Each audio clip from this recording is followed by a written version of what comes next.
barely into 2 years. It really is stunning. Kira, thank you so much.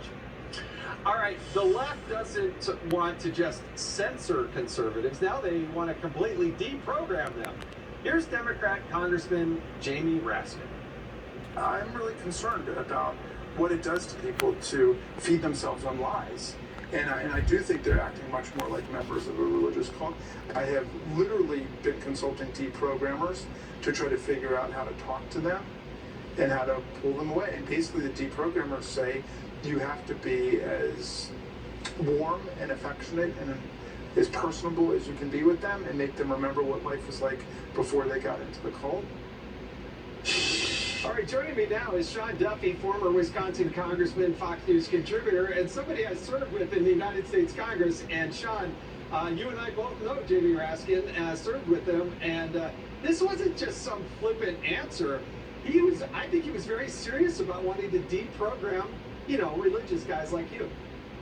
No, completely. Leaning back in the chair and very thoughtful as he's going through the deprogramming answer. But hold on a second, Jason. Isn't this the party that wants to talk about, sex and transgenderism with 5, 6, 7-year-old kids in school, and they're saying Republicans are part of a cult? Or these are the ones that are calling parents who are protesting CRT at school boards, they're calling them domestic terrorists, and Republicans are in a cult? I mean, this is the insanity, and I think what happens here, Jason, and you, as a chairman, we're both in Congress, you see the press, what they do. They swarm around you, they'll ask you hard questions, mean questions, they try to do gotcha questions with Republicans. But these guys, because there's not freedom of speech, they don't hear it on Twitter, they don't hear it from the press on the Hill, they don't hear it when they go home, so they live in a bubble. He actually believes that Republicans are living in a cult, and I think what he's going to have to discover is you don't have to deprogram Republicans in Congress, you have to deprogram all the American voters, because they're going to throw his butt and his party out of Congress in November, and they're going to be in a deep minority because Americans are sick of this garbage.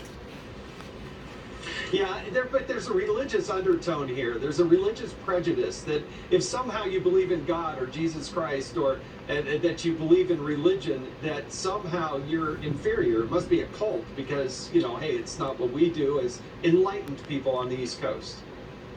Well, I think this is a really smart point, because I think what they're now alluding to is the fact that you are going to have, as a religious believer, if you're a Christian, now you're going to be part of an extremist group, and therefore maybe the FBI can target you, but for sure Democrats can target you. If you're a Christian, again, you're a radical.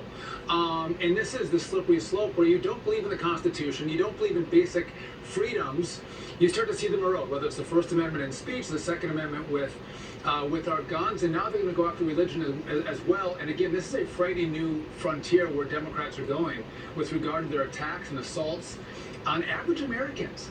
But again, on people of faith, this country was based on people of faith. They're based on believers. And Democrats, again, they've left. They had left that train station a long time ago, and maybe they're a bunch of atheists. I don't know, Jason. Yeah, well, look, the religion's up to them, but don't be prejudiced against those of us that actually do believe in the power of prayer, and it's just so demeaning and degrading to think that they're actually trying to deprogram people like you and me. Even though you and I have left Congress, they still think that that's a problem there. But Sean Duffy, thank you again for joining us on the Ingram Angle. Do appreciate it. All right.